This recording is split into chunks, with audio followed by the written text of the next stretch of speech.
First, I'm going to use this 5-minute photo primer. I absolutely love this because it literally takes less than 5 minutes. You can mold it to the face and massage it in. Okay, so it's been 5 minutes and I'm just going to take off the mask.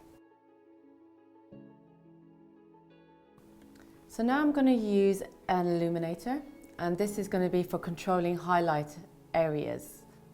You can see that's pushing the glow further into the skin.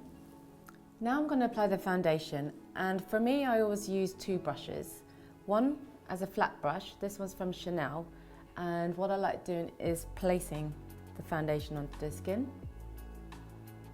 And I use my buffing brush from MAC to blend and buff.